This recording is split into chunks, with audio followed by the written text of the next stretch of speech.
प्यारे विद्यार्थियों, आप लोगों को नमस्कार। चलिए हम लोग अंतःस्रावी ग्रंथि का अगला भाग देखा जाए। और इसमें हम लोग आपको पिछले वाला वीडियो में हम बता चुके हैं पिनियल ग्रंथि के विषय में। अब आगे पिनियल ग्रंथि के बाद हम ये वीडियो हाइपोथैलेमस ग्रंथि पर बनाने जा रहे हैं।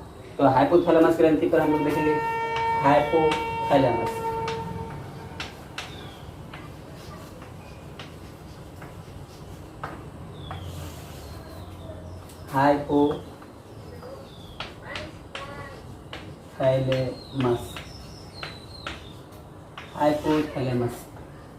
हाइपोथैलेमस के विषय में हम आपको बहुत स्टेप वाइज समझाने जा रहे हैं। हाइपोथैलेमस हमारा एक ब्रेन का भाग है। यह क्या है?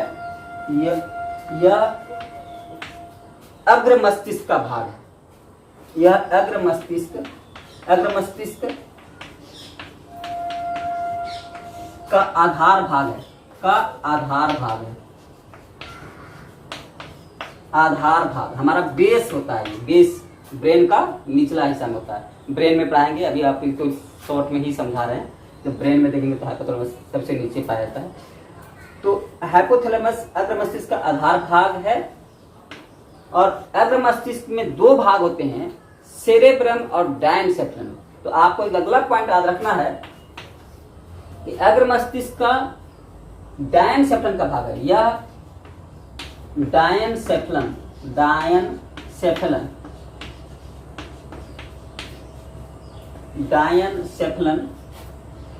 का अंतिम भाग है। दो चीज पॉइंट होता है। यह अग्र मस्तिष्क का आधार भाग है और उसमें अग्र मस्तिष्क में दो भाग है, सेरेब्रम और डायनसेफ्लन। तो ये सेरेब्रम का हिस्सा नहीं है, ये किसका है? डायनसेफ्लन का हिस्सा है। ठीक है, तो ये दो पॉइंट याद रखिएगा।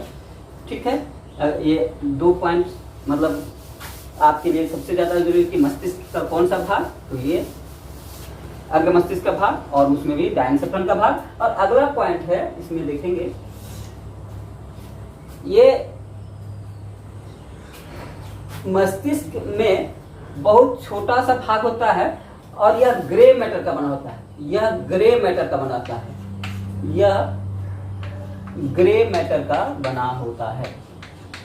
ग्रे मैटर और व्हाइट मैटर के विषय में ख्याल ये है कि हमारे मस्तिष्क में दो तरह के रंग के मैटर होते हैं ब्रेन में। तो बाहर का भाग अगर ग्रे दिखाई देता है तो कहते हैं ग्रे मैटर, अगर सफेद दिखाई देता है तो सफेद मैटर। तो ये हमारा जो हाइपोथैलेमस है, सिर्फ दो तरह के मैटरों में से ये ग्रे मैटर का बना। चलिए आपको विशेष अभी हम याद करने के लिए बना, मस्तिष्क में हम आज जब पढ़ाएंगे तो आपको ग्रे मैटर और व्हाइट मैटर पर विशेष चर्चा करके बताएंगे। लेकिन अभी आपको पॉइंट वाइज याद रखना है कि ग्रे मैटर है।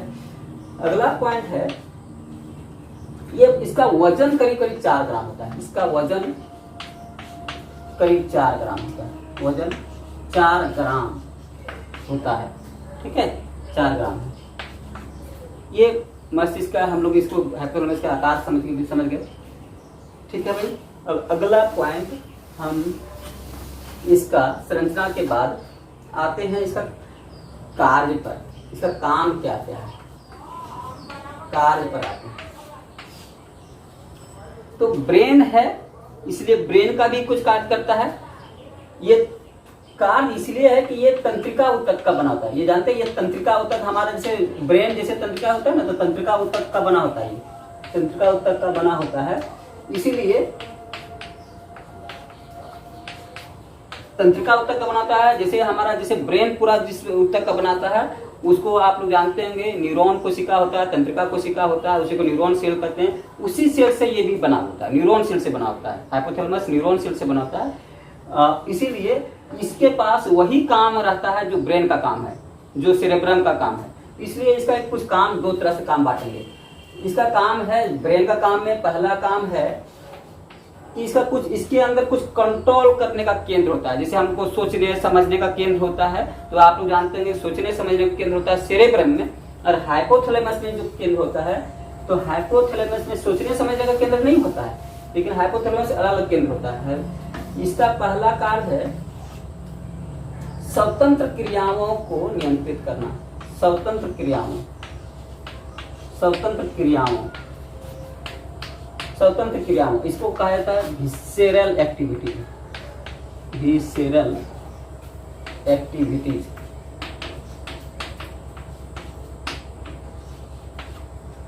का नियंत्रण, ये स्वतंत्र क्रिया का नियंत्रण मतलब जिस पर आपका वश नहीं चलता है वैसे क्रियाओं का नियंत्रण नहीं करता है। जैसे इस तरह का कौन सा कार्य हो सकता है जिस पर आपका नियंत्रण नहीं चलता है? जैसे आपका टेम्परेचर, हम चाहें कि भैया हमको बुखार लगल है, उस समय हम चाहेंगे अपने आप कंट्रोल, हम सोच रहे हैं पढ़ो मेरा टेम्परेचर ठीक हो जाओ, अब 37 डिग्री सेल्सियस हो जाए, तो हो पाएगा क्या? नहीं हो पाएगा। आपके सोचने समझने से नहीं है, वो कंट्रोल कौन कर रहा है? हाइपोथैलेमस। तो स्वतंत्र क्रियाओं का नियंत्रण कौन करता है? हाइपोथैलेमस। इसमें जैसे एग्जाम्पल में बता देते हैं, ताप, भूख, प्यास, गरम, ठंडा, रक्त निर्माण,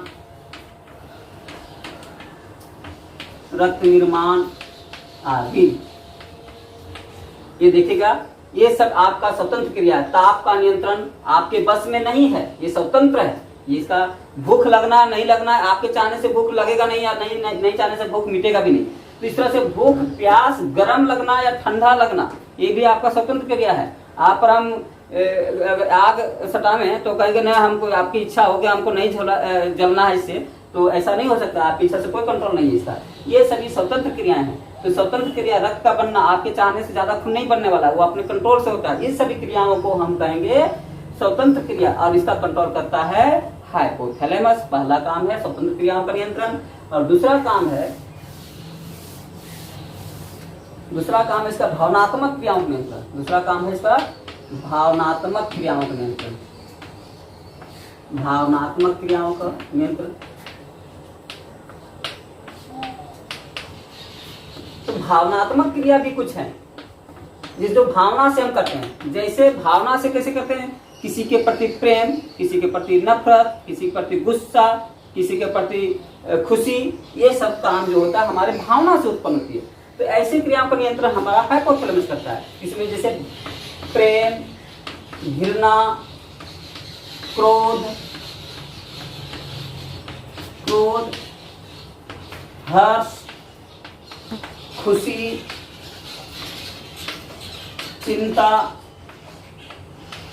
आदि, ये सभी क्रियाएं जो हैं, ये सब भावनात्मक क्रियाओं का नियंत्रण हमारा हाइपोथैलेमस करता है। ये तो हो गया सब ब्रेन का काम, दो काम इसका हो गया। अब तीसरा काम आते हैं इसका हार्मोनल पर। तो चलते हैं, अगला पॉइंट काम है इसका, तीसरा काम है हार्मोन का स्राव। जो है इस पर आते हैं, हार्मोन का स्राव। तीसरा काम है इसका, हार्मोन भी स्रावित करता है का स्राव।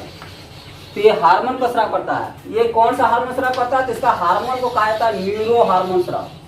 ध्यान रखिए, इसका हार्मोन को कहा जाता है न्यूरो हार्मोन। ये कौन हार्मोन स्रावित करता है? Neuro hormone. अब न्यूरो हार्मोन बहुत प्रकार के होते हैं, न्यूरो हार्मोन एक प्रकार का नहीं होता है।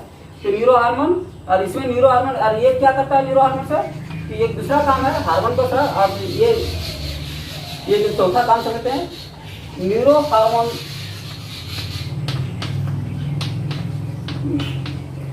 से पिट्यूटरी ग्रंथि को, पिट्यूटरी ग्रंथि के स्राव को नियंत्रित करना, स्राव को नियंत्रित करना।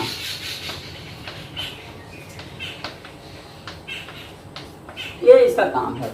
अगला देखिए, हार्मोन का स्राव करना है, उस हार्मोन का न्यूरो हार्मोन कहते हैं। और ये न्यूरो हार्मोन से अगला काम क्या करता है? न्यूरो हार्मोन से पिट्यूटरी ग्रंथि के स्राव को नियंत्रित करता है। पिट्यूटरी ग्रंथि अपने लिमिट में स्राव करे, जब जरूरत हो तब स्राव करे, नहीं जरूरत हो नहीं स्राव करे, इसका कंट्रोल करता है हमारा हाइपोथैलेमस। तो एक चीज आगे बढ़ते हैं, इसमें कंट्रोल करने के लिए इसके पास दो तरह का हार्मोन होता है। तो एक हार्मोन इसका पढ़ते हैं कि कौन कौन हार्मोन स्रावित करता है, या हार्मोन या न्यूरो हार्मोन कौन कौन हो सकते हैं। न्यूरो हार्मोन क्यों कहते हैं, जो भी हाइपोथैलेमस का हार्मोन होगा उसका नाम होगा न्यूरो हार्मोन। तो न्यूरो हार्मोन जो होंगे ये निम्नलिखित प्रकार के हैं। पहला है STHRH ग्रोथ हार्मोन, इसको STH ऐसे खाली नाम हम लिख रहे हैं, मतलब आपको ज्यादातर पूछा जाए एग्जाम्पल कौन कौन है, तो इसको ज्यादा पूछता नहीं है, लेकिन क्लियर STHRH इसका नाम है STHRH। आनी इसको कहते हैं सोमैटोट्रोपिक रिलीजिंग हार्मोन।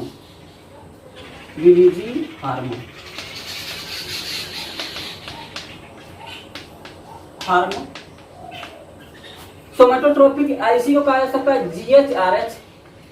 RH से रिलीजिंग हार्मोन, RH से क्या होता है, रिलीजिंग हार्मोन, जहां भी RH रहेगा तो रिलीजिंग हार्मोन। और ये GH मानो ग्रोथ हार्मोन।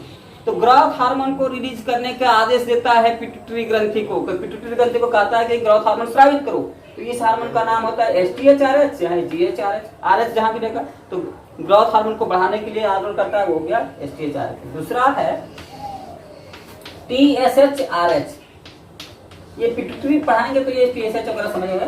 जो थायराइड स्टिमुलेटिंग हार्मोन को रिलीज हार्मोन, जो हमारा पिट्यूटरी ग्रंथि थायराइड ग्रंथि को स्रावित करने के लिए, थायराइड ग्रंथि को हार्मोन स्रावित करने के लिए TSH जारी करता है।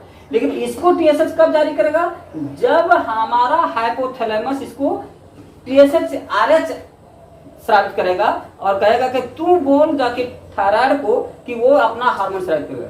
तो हाइपोथैलेमस कहता है पिट्यूटरी को और पिट्यूटरी फिर कहता है थायराइड को। देखिए स्टेप वाइज स्टेप है ना। तो इस तरह से ये TSHRH जो है ये इस तरह से रिलीजिंग हार्मोन स्रावित करता है। इसका एक खाली याद रखना, ये सबका याद रखना कि किस तरह का हार्मोन स्रावित करता है, तो ये रिलीजिंग हार्मोन स्रावित करता है। बस ज्यादा ये सब पूछता नहीं है आपसे, केवल रिलीजिंग हार्मोन है तो किस तरह का खाली नाम आपको समझाने की कोशिश करना है। ठीक है, इसके बाद इसी तरह से एक और हार्मोन रिलीजिंग करता है ACTHRH।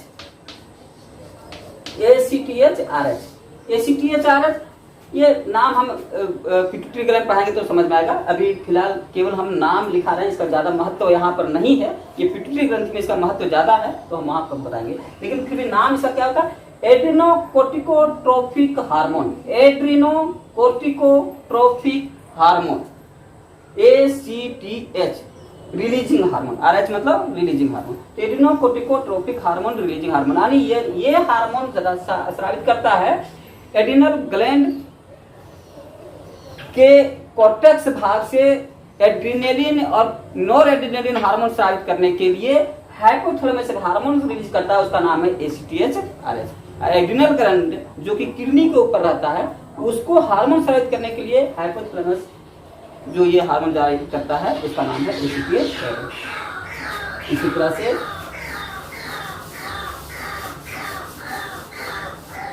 GTHRH होता है चौथा नंबर।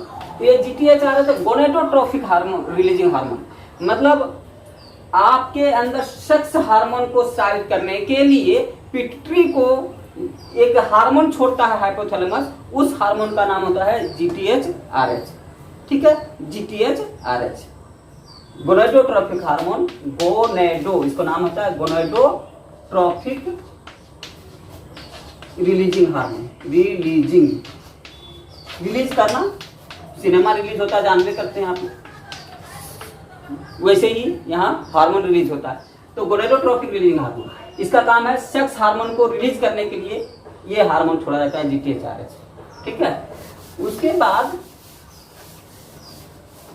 इसका एक और है MSHRH मेलेनोसाइट रिलीजिंग हार्मोन, है ना, मेलेनोसाइट रिलीजिंग हार्मोन। और इसके एक सबसे बड़ा हार्मोन है मेलेनोसाइट हार्मोन, जो रंग हम लोग का चेंज होता है। और एक और है इसका, ये कम रिलीज होता है, लेकिन एक जो सबसे चौथा और पांचवा सोमेटोस्टेटिन, ये पूछता है कई बार आपसे प्रश्न में आता है, सोमेटोस्टेटिन हार्मोन। सोमेटोस्टेटिन, ये आपसे पूछा जाता है, सोमेटोस्टेटिन हार्मोन। ये हो गया सोमेटोस्टेटिन हार्मोन भी जो है ये रिलीजिंग हार्मोन ये क्या करता है, हमारे शरीर में ग्रोथ हार्मोन को का काम को रोक देता है, ये शरीर से को बढ़ने से रोक देता है। अब ज्यादा भाई ऐसा नहीं बहुत लंबा होते जाए, तो इसलिए इसका काम है सोमेटोस्टेरोन हार्मोन जब स्रावित होगा तो पिट्यूटरी ग्रंथि अपना ग्रोथ हार्मोन को रोक देगा, इसलिए आपकी वृद्धि एक निश्चित समय के बाद, निश्चित आयु के बाद रुक जाएगा, इसलिए इसका नाम है सोमेटोस्टेरोन हार्मोन। कई बार पूछा सोमेटोस्टेरोन एक और जगह पर स्रावित होता है, ये होता है अग्नाशय के डेल्टा सेल से, जब हम लोग अग्नाशय में पढ़ेंगे तो वहाँ दूसरा वहाँ भी हार्मोन स्रावित होता है, लेकिन आपको ये हाइपोथैलेमस से भी स्रावित होता है। तो सोमेटोस्टेरोन हार्मोन हाइपोथैलेमस से होता है। और एक और हार्मोन है जो इम्पोर्टेंट है इसका, है कि डोपामीन हार्मोन। डोपामीन डोपामाइन भी लिखता है, डोपामाइन DOPAMIN, डोपामाइन। डोपामाइन बस यहीं पर आपको समझ जाना है कि डोपामाइन इतना ही स्रावित करता है, डोपामाइन हार्मोन, ठीक है। अब डोपामाइन हार्मोन ये रिलीज करता है, ये डोपामाइन का काम ये है कि ये हमारे ब्रेन और बॉडी के बीच न्यूरोट्रांसमीटर है। एक शब्द आता है न्यूरोट्रांसमीटर, ये न्यूरोट्रांसमीटर है, न्यूरोट्रांसमीटर मतलब इसका मतलब होता है कि ट्रांसमिट करता है आपके जो सूचनाएं आदान प्रदान होती है शरीर से मस्तिष्क और मस्तिष्क से शरीर के बीच जो सूचनाएं या संवेदनाएं आती जाती हैं, उस क्रिया में मदद करने वाला हार्मोन का नाम है डोपामाइन या डोपामीन। ये हार्मोन भी स्रावित होता है किसके द्वारा, हाइपोथैलेमस के द्वारा। तो इसमें सबसे ज्यादा आपसे डोपामाइन पूछा जा सकता है और सोमेटोस्टेरोन पूछा जाता है, और बाकी सब तो रिलीजिंग हार्मोन है, उसका ज्यादा महत्व नहीं है। ये इसके प्रमुख कार्य हाइपोथैलेमस का। आपका ये 6 हार्मोन पढ़ा है, इसको आप इतना ही याद रखना है आपको। और बाकी सब रिलीजिंग हार्मोन है, 2 हार्मोन प्रमुख है, सोमेटोस्टेरोन और डोपामीन, और बाकी जितना भी था वो सब रिलीजिंग हार्मोन है। कौन कौन था भाई, तो हम कहे growth releasing hormone, growth hormone का रिलीजिंग हार्मोन था, एड्रेनोकोर्टिकोट्रोफिक हार्मोन का रिलीजिंग हार्मोन था, थायराइड स्टिमुलेटिंग हार्मोन का रिलीजिंग हार्मोन था, गोनेडोट्रोफिक हार्मोन का रिलीजिंग हार्मोन था, सेक्स हार्मोन का रिलीजिंग हार्मोन था, उसके बाद सोमेटोस्टेरोन हार्मोन है, उसके बाद डोपामाइन हार्मोन। Thank you.